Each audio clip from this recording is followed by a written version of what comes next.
is cold start. And another up to temp.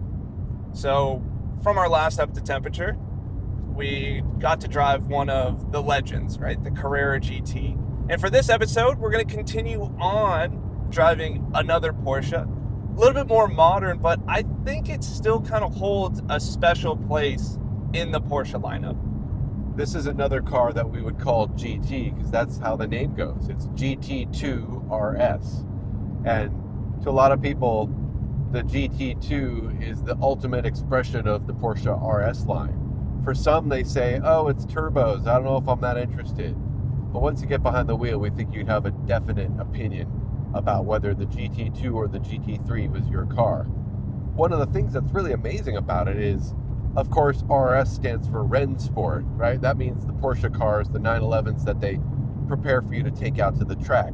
And it's plenty track capable, but we're here out on the road today for a really beautiful drive here to Point Reyes along the Northern California coast. And we're enjoying this car as an amazing GT car. The biggest discussion to have with the GT2RS is how it compares to the GT3RS, right? Obviously, the number gets smaller, which tells us that's how racing is. Once the number gets smaller, that's a faster car, right? We all know GT3 class racing. There used to be a GT2 class as well as a GT1 class. As that number gets smaller, the cars were faster, they were more radical, they had crazier aero, all of that good stuff. So the GT2 within that Porsche lineup represents kind of the pinnacle of that 911. And yes, the car's obviously faster, it's more desirable, it's more exclusive, it's all these things, but I think it provides just a drastically different experience in comparison to the GT3RS. This isn't a high revving car, right? We top out at 7,000 RPM. Which for a turbo car is substantial, right? Most turbos kind of only rev up to somewhere in the sixes. So you get a nice ability to rev this thing out. It is paddles only. That's maybe one downside, but you know what? Given how quickly the power just spools up on this car, you'd be pulling that shifter like every 3.5 milliseconds. I mean, it goes so fast. You're just gonna be bouncing off the rev limiter. So I'm gonna allow the paddles in this case. You really do need them for harnessing the speed of the car. And the speed is probably its defining characteristic. As much as it's a nice ride and it is a legit street car, it's not like you're in a race car for the street like we talked about with the prior episode about the CGT. But it's a car that's made for harnessing that speed and directing it to the road in a way that it gives you grip, it makes it usable for you. And it's one of those things that it just gives you such an insane feeling that you can put the pedal down and to know that the car is just gonna go until you let up and there's really little stopping it. Now, comparing the GT2RS to the GT3RS, obviously the GT2 might have a little bit more carbon fiber, right? Visually, it looks a little bit more aggressive than the same era 991.2 GT3RS. That's kind of the generations that we're talking about here. But another big difference, obviously, is adding turbos to that engine. So it's a twin turbocharged power plant, which it gives it a different character. And I want to talk about that a little bit more of like the naturally aspirated aspect of a GT3RS. It's known for its high revving and screaming motor, right? That flat six and that iconic noise that it gives you.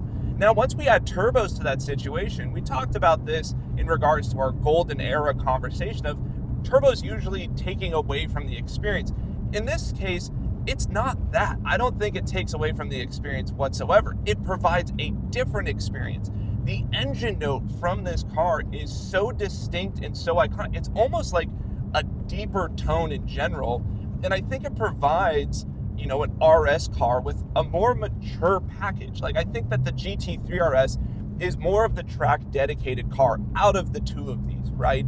I think it's more of the boy racer car. I think when you get a GT3RS, you know, you kind of enjoy the more flamboyancy characteristics that come with that car.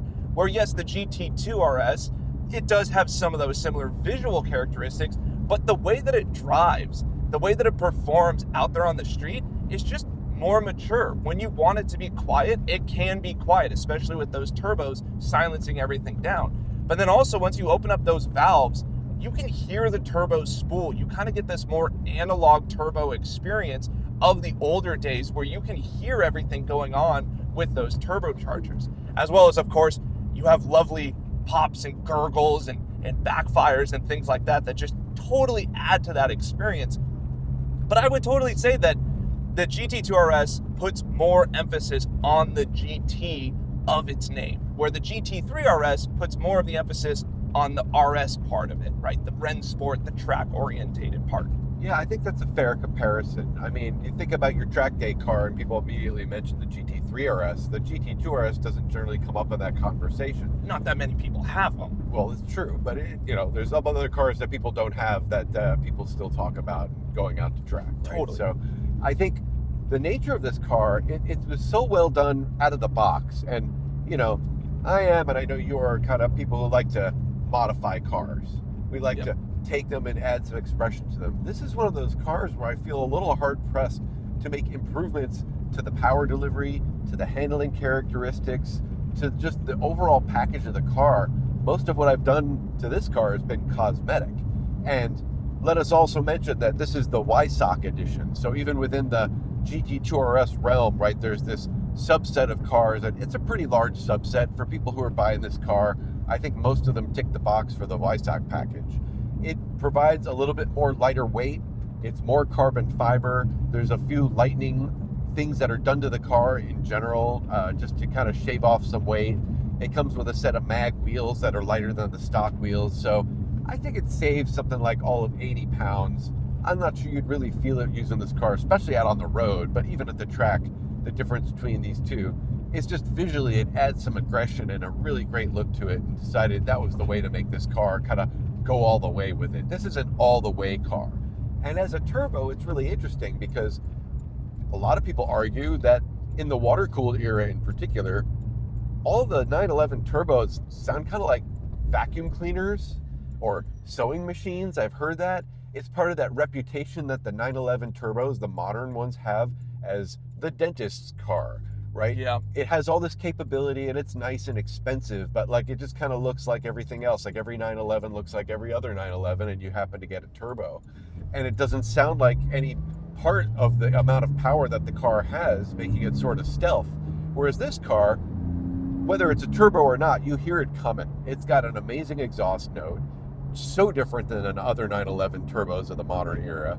And they managed to make it feel sporty and aggressive in that way that you want a car like this to feel, given the power delivery and how it just kind of comes on almost immediately, how the throttle response is amazingly quick, how the ability of this car to use its grip to put down power is nearly unparalleled. I mean, this is now a 7-year-old car that we're in, and it's still one of the fastest road cars that are out there. Okay, maybe accepting some of the hybrids and the electric cars, but in terms of a purely combustion-driven car that's just putting 2 wheels to the ground, even, it's a rear-wheel drive car, and yet it's able to put down the numbers that it does.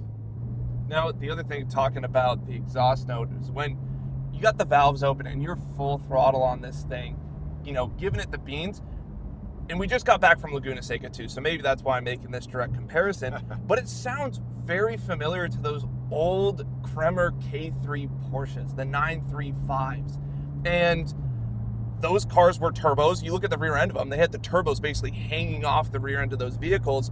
And it's just this motorsport turbo sound from the flat six that is just so iconically Porsche. I mean, you know exactly what car's going by when you hear it on track. And I think Porsche did a phenomenal job of applying that old school sound to this car. I'm sure it was completely intentional. And to make that comparison even a little bit further, Porsche came out with a special edition right around the same time they came out with this car, which was a throwback to that 935, throwback to those Kremer K3s. That's right. And that car was built on the GT2. It was basically just a rebodied GT2RS with that fancier, longer tail, more, directly compared to those older race cars. Yeah, that Moby Dick era of the 935 with that long tail, right? Now, you hear long tail all the time now. McLaren really helped to repopularize that, and there's a bunch of manufacturers making their sort of long tail editions. But this is back in the day when that thing was exotic to see a car like that with that much body continuing on beyond the sort of natural end of it, and not in a tail fins way like the old classics, but in a race car way. It had such sweeping lines, and for them to create a modern version of that, they literally took this car and rebodied it with that chassis, and it doesn't even look that different when you see it close up and personal. It's effectively a GT2RS Club Sport, or a GT2 Club Sport underneath this body of a 935. Pretty sick.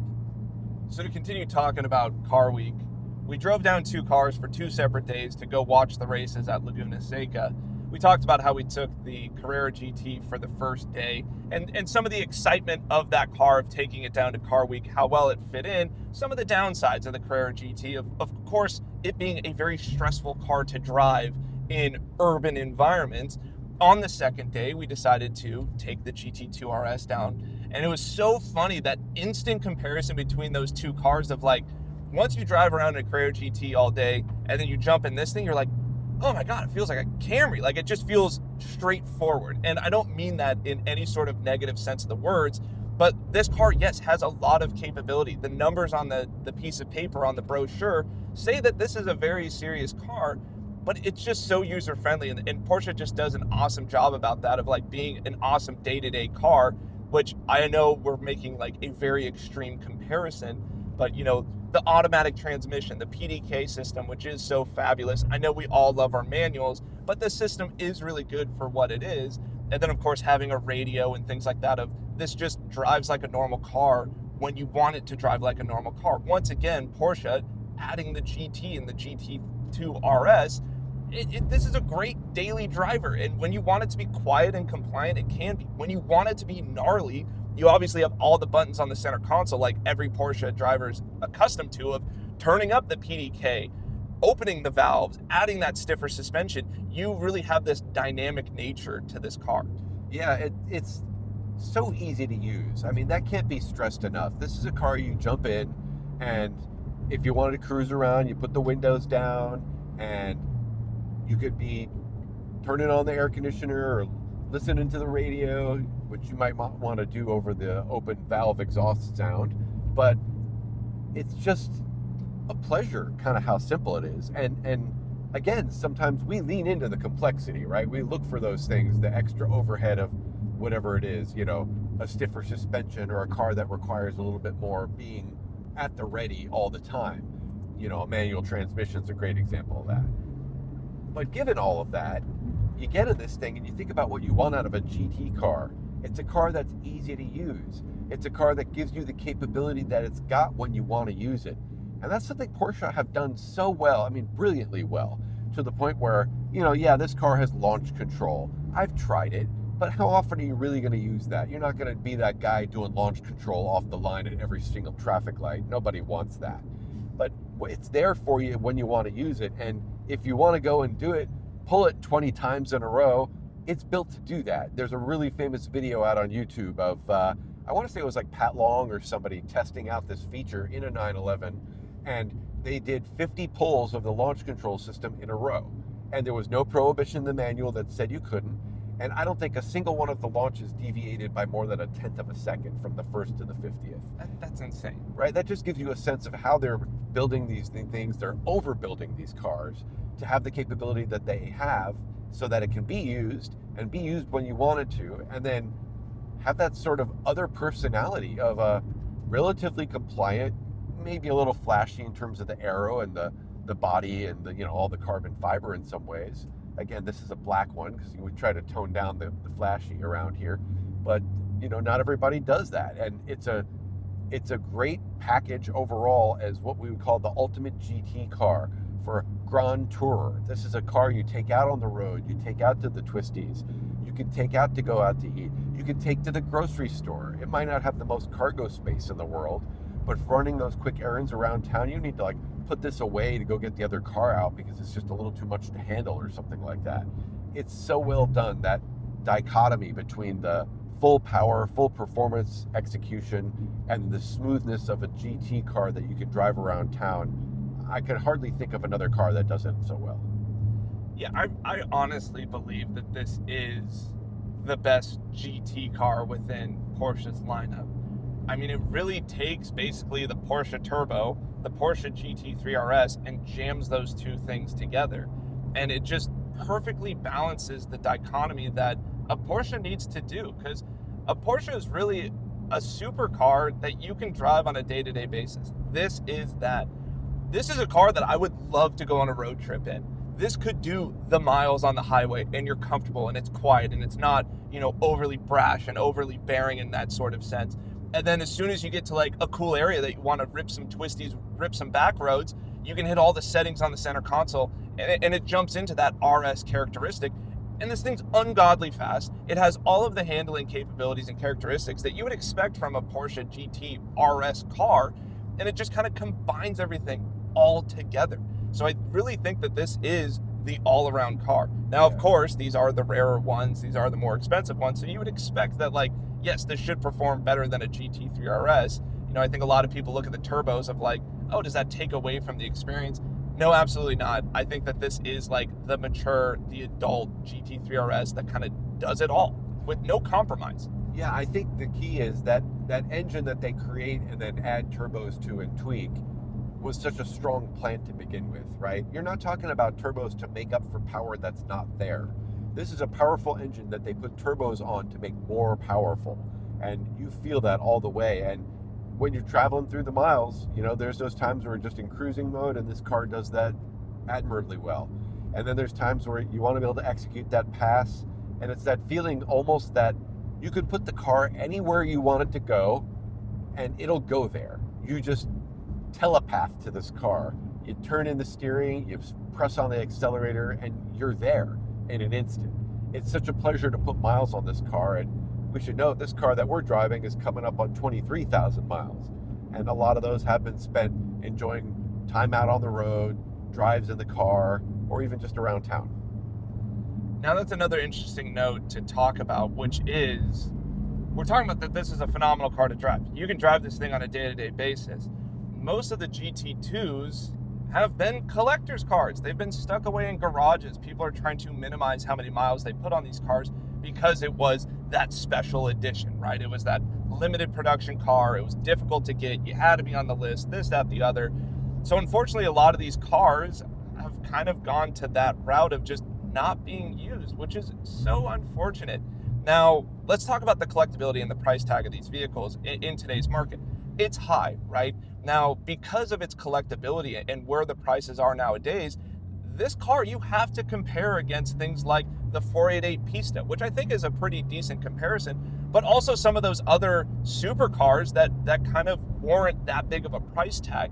And now the interesting thing is, the question is like, how does this stack up against those things? Because when we usually talk about Porsche 911s, that's kind of like the baseline or like the bottom line of getting into sports cars. They're usually not the most interesting things, in my opinion, right? I think the 911 is usually like boring and like, the base model. Yeah. It executes things very well, or even like a base GT3, right? For the most part, it's like it executes everything super well, but it doesn't have a whole lot of character. It's very German in that aspect. And I think that's the biggest concern of when you think about the GT2RS is it like that? Is it like very German of like, yes, it does these things very, very well, but like there's not that specialness about it? Because when you compare it to a 488 Pista, that car's very special, right? Everyone puts a lot of emphasis on the Ferrari specialty of it.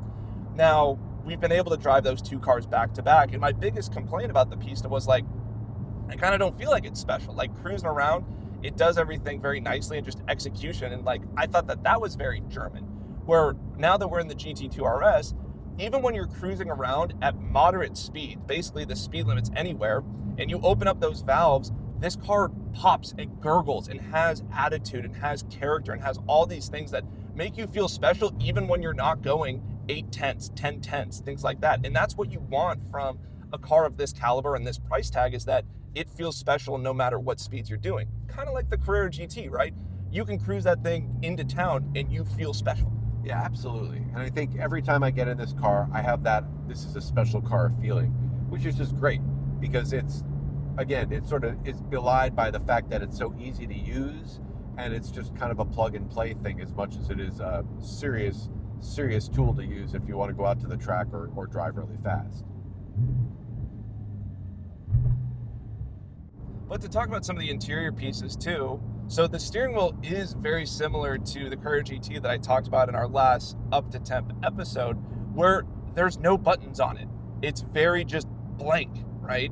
And I think that like that's an awesome choice by Porsche to be like, this is a driver's car, that is the focus. We don't need to busy up the steering wheel with all these buttons. That's really not what you're going to be paying attention to. And so they've removed a lot of those buttons and made these hollow spokes in the steering wheel, which I think looks phenomenal.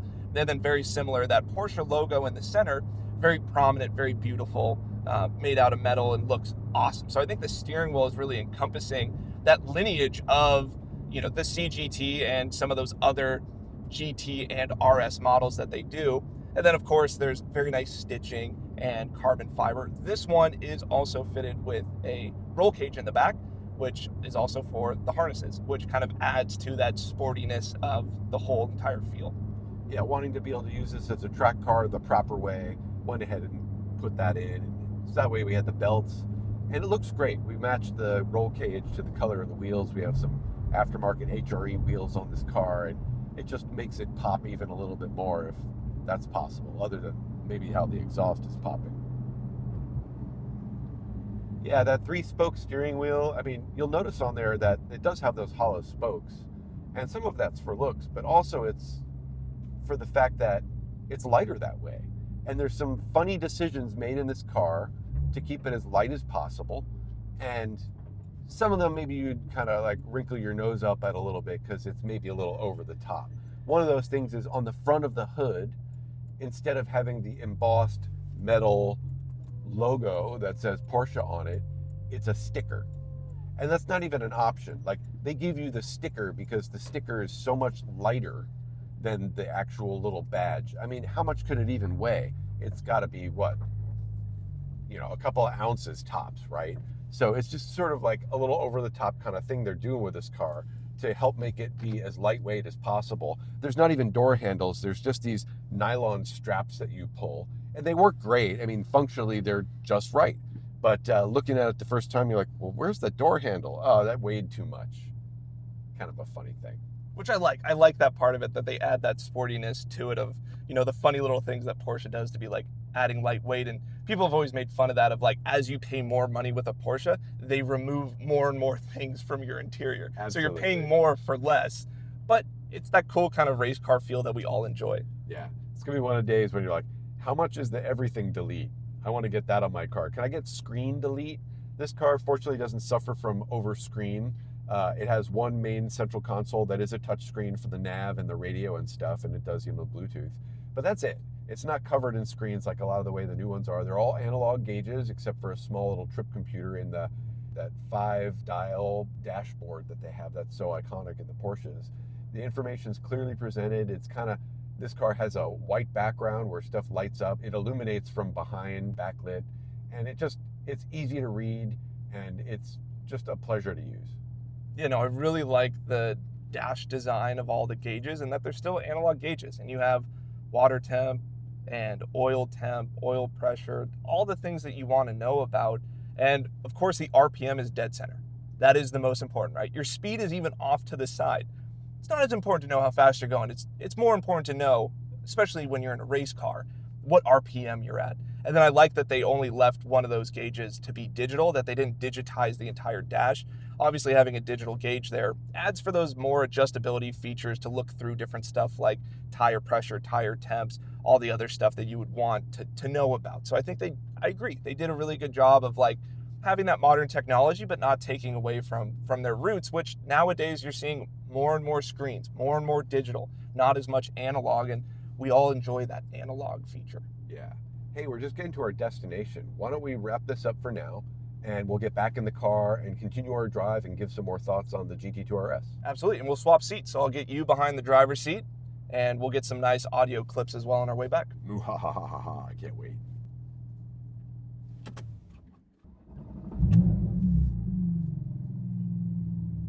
So fresh from lunch, lovely day out here in Tamales Bay. I mean, the sound of the water, it's high tide right now, so the water's up. Beautiful blue skies, blue waters, back behind the wheel of the GT2RS.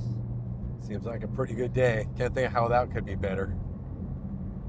You know, getting behind the wheel of this car, on the steering wheel you mentioned earlier, there's that mark, you know, at the 12 o'clock position. It's the red that matches the stitching inside the car, it matches the seat belts. Just comes together so well. Looking out the rear view, you can kind of see where the rear wing splits the rear view, but not completely. It's kind of at the top. It's even well done for visibility, so kudos to Porsche on that. And that wing design on the rear, that's the same design as the GT3RS, correct? I believe it is. It looks like it's about the same size. This one's all carbon fiber, and it's of course manually adjustable. So if you want to change that wing angle, like if you're going to go to the track and you want to dial in some downforce, you're able to do that. Of course, cruising around on the road, you want that thing as flat as possible. Yeah, the carbon fiber on there, and it's got the Porsche logo spelled out, Porsche on top of it. Pretty rad. Yeah, it's an option I'd want to add to other cars if I could. It's really well done, looks really nice, and it just comes like that from the factory. It's pretty amazing. And exterior-wise, just talking a little bit more about those GT2 components. So those side vents, which the GT3RS has as well on those rear hips for the engine intakes. These ones, obviously carbon fiber. You have the carbon fiber front hood with a little bit more of an aggressive design. Carbon fiber front fenders with those louvers coming out of the fenders as well, helping to displace maybe some of that turbulent air that's in the fender wells. So between the GT3RS to the GT2RS, more carbon fiber visually exposed on the exterior, and then just these subtle things to make it look a little more aggressive. But by and large, the two look pretty similar. And I kind of like that. I like that the GT2 has this kind of subtle blend-in nature if you compare it to GT3RS's. It takes you a little bit of time to be like, wait, is that a GT2RS? Like, it kind of goes unnoticed for the most part.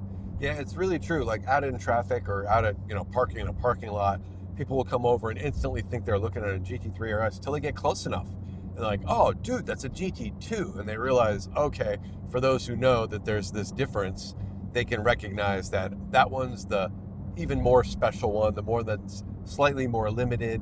You know, I don't think they tell you how many they make of these.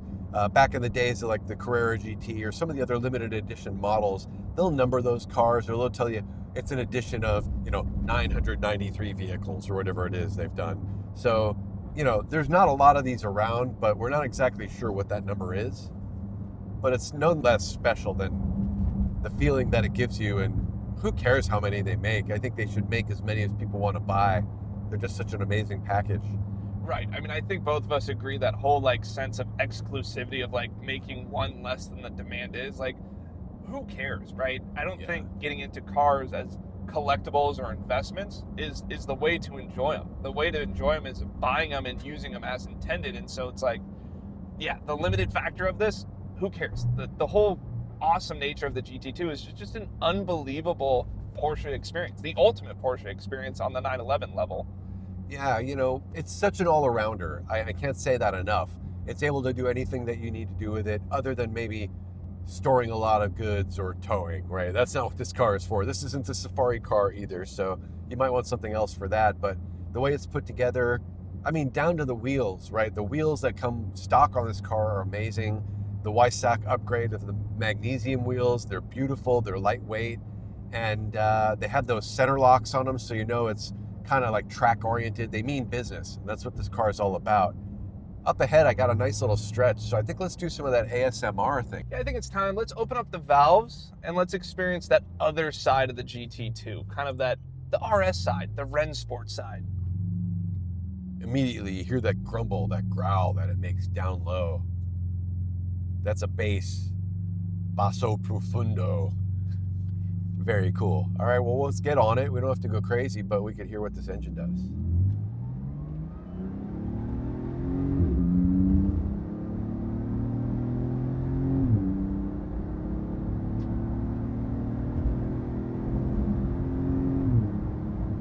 It's got that throaty quality when you get into the mid-range, the middle of the revs.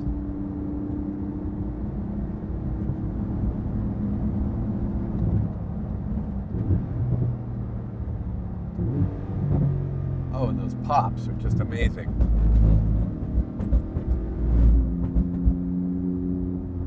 Gives you confidence into the corners to take some speed and get right on it as soon as you're tracking out. That's what's great about the engine location in Porsches is that that exit grip is always so good when you get back on that accelerator. Yeah, you're having your engine over the rear wheels, so it's planted just at the moment you're going to put it down and maybe have the car squat a little bit. It's going to get a little extra from that engine back there.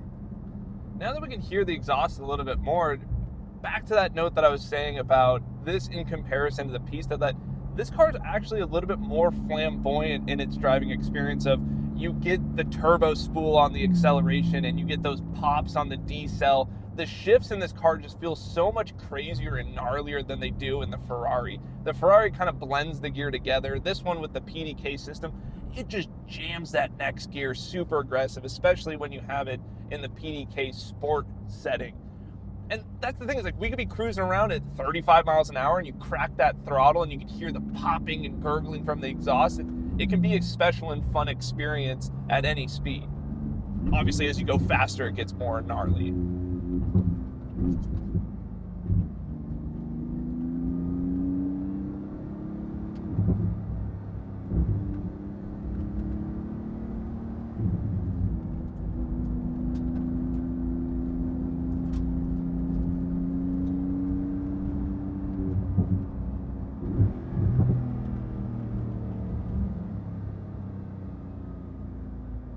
What an experience, just for all of your senses.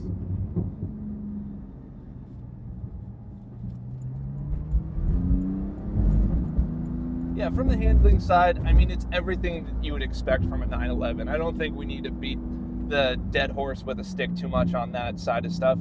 It's the same, right? Every 911 has that awesome handling characteristic, quite unique with the engine being over that rear axle, but obviously that turn-in feels so nice and sharp, and getting out of the corners, there's just so much grip potential in the corners.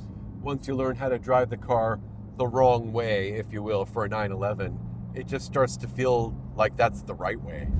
Yeah, and I think 911s do really well on like roads, like actual roads, like twisties, really tight section roads, because they like to pivot in that neutral setting when you're rolling the speed through the corner. So it's a good thing when you have really tight and twisty roads that you're hustling the car on.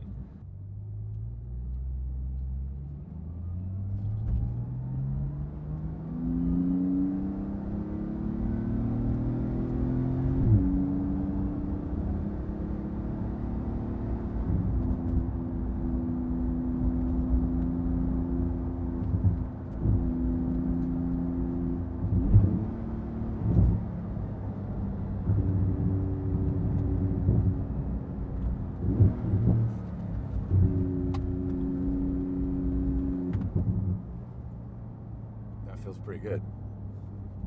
Feels really good. That's what's so cool about this car. I mean, on the way out here, we took it nice and easy, just gentle cruising. Car can do that, right? It feels comfortable doing that. And then as soon as you start to push its limits, and the capabilities of this car are so high, right? I mean, there's so much power, there's so much cornering capability. It's got the carbon ceramics, so the braking capability is phenomenal as well. It just feels at home as you want to go a little bit quicker and enjoy the curvy nature of the road and stuff like that. It just kind of can do it all.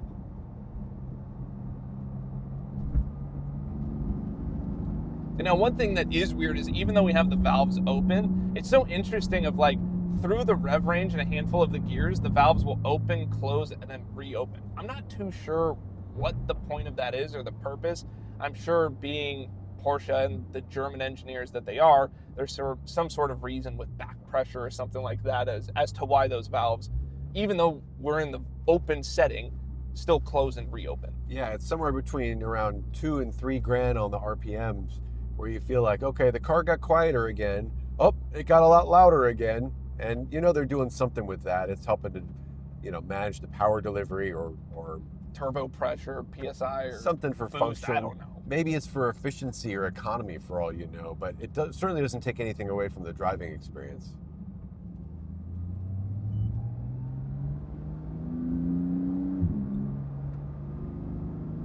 Every once in a while you might hear a beep. That's because I mentioned when I first got this car, I really did want to kit it out for the racetrack. So we put in the roll cage, we put in the harness belts, and we added a V-box. So we have a camera out the front, a camera pointing at the driver's hands so we see what's going on with the wheel. And that little beep you hear is sort of it turning on and off as we get down to slow enough speed that it's no longer interesting for it to be recording.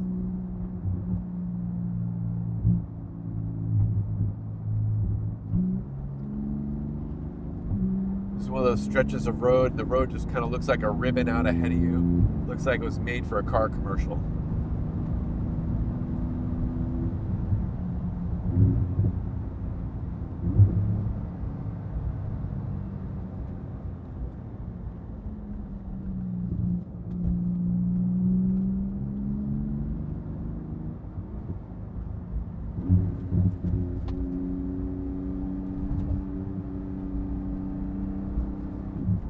Some of these corners too, they're almost like corkscrew-esque, the way that they drop down into some banking and stuff like that. I mean, Highway 1 here in Northern California around Tomales Bay is just an absolutely phenomenal road to drive. Nice fresh pavement too, so it's nice and smooth. You're kind of out here in the middle of nowhere. There are a couple, neighborhoods or towns, stuff like that you got to take it pretty chill through. But once you get out into that countryside with the water and everything like that, it's so awesome to be able to just enjoy your cars a little bit more in a safe and fun manner. Makes you appreciate it even more. And you're going through a little 25 zone, just looking at some little cottages and houses tucked away in this little kind of hamlet. And then it opens up and the road's open to 50 again, and you just have clear skies and clear roads for as far as you can see. It's a beautiful thing. So you do hear a little bit of road noise in this car. It's not like it's masking you from it, but it's not by any means intolerable. It's just noise communicating through the wheels. We got the Michelin Cup 2 tires on this car. We got the exhaust opened up. We're not trying to be quiet.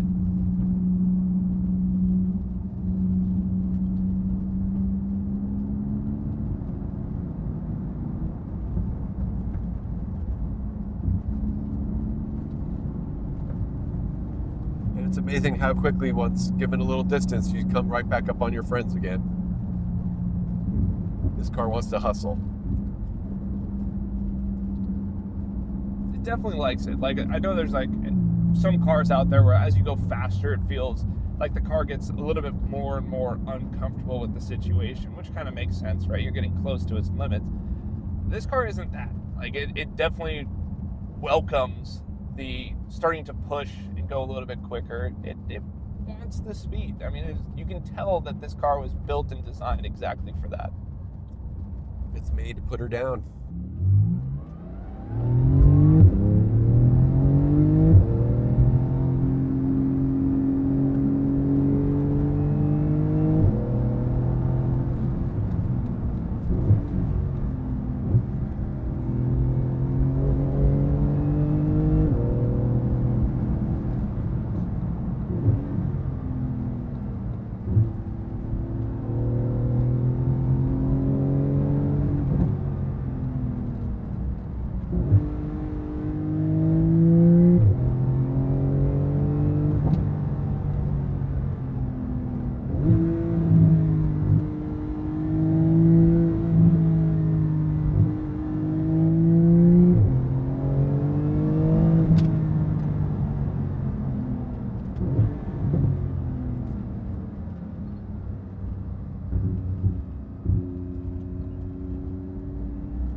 Just like that, we're on the next pack of cars already. It's so cool once you get like hard on that throttle, you can hear those turbos working that extra little bit harder. There's that note change. It's just so good. I mean, like, I really don't think I could say anything negative about this car, what any takeaways could be, other than its price tag, that it's unreachable for so many people. But I mean, when you produce something this good, it kind of makes sense. So yeah, let's get on her one more time and call this a drive.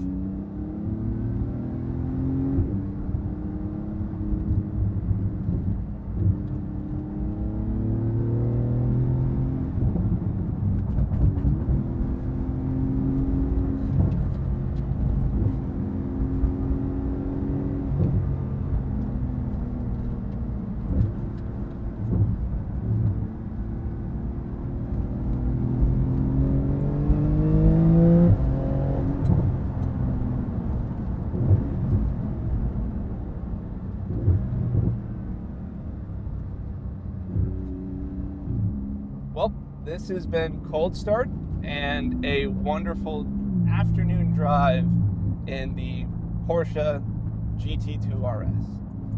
Thanks for coming along for the ride. Hope you enjoyed it as much as we did. Thanks, Todd. Thanks, Silas. And thanks for listening.